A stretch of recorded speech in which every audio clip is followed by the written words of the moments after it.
Bienvenue à tous. Aujourd'hui, on plonge dans un chef-d'œuvre incontournable, La boîte à merveilles de Ahmed Sefraoui. Chapitre 8. Que se passe-t-il vraiment? Quels sont les moments clés?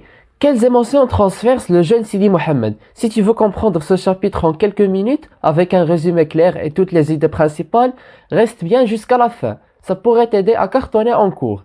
Allez, c'est parti. Donc on commence par premièrement les idées principales. On a l'évolution du personnage principal. C'est que le narrateur, un jeune garçon, continue à évoluer à travers ses expériences et ses découvertes. Ce chapitre montre son développement intérieur et sa compréhension du monde qui l'entoure. La deuxième idée, c'est le mélange de curiosité et d'émerveillement. Le narrateur est constamment émerveillé par ce qu'il découvre, avec une curiosité qui le pousse à explorer chaque détail de son environnement. La troisième idée, c'est la relation avec l'environnement.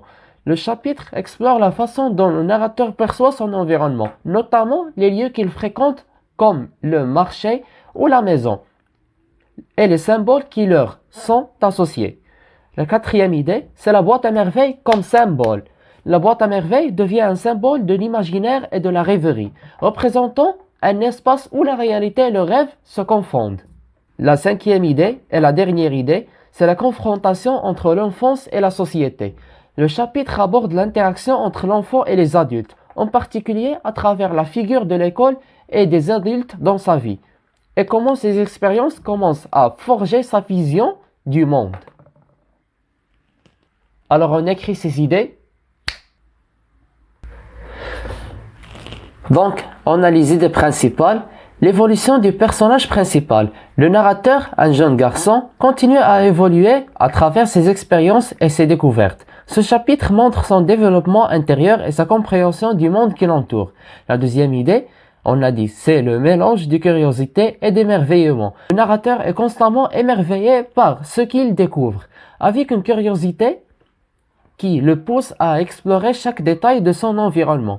La troisième idée, c'est la relation avec l'environnement. Le chapitre explore la façon dont le narrateur perçoit son environnement, notamment les lieux qu'il fréquente comme le marché ou la maison et les symboles qui leur sont associés. La quatrième idée, c'est la boîte à merveilles comme symbole. La boîte à merveilles devient un symbole de l'imaginaire et de la rêverie, représentant un espace où la réalité et le rêve se confondent. La dernière idée, c'est la confrontation entre l'enfance et la société. Le chapitre aborde l'interaction entre l'enfant et les adultes, en particulier à travers la figure de l'école et des adultes dans sa vie, et comment ces expériences commencent à forger sa vision du monde.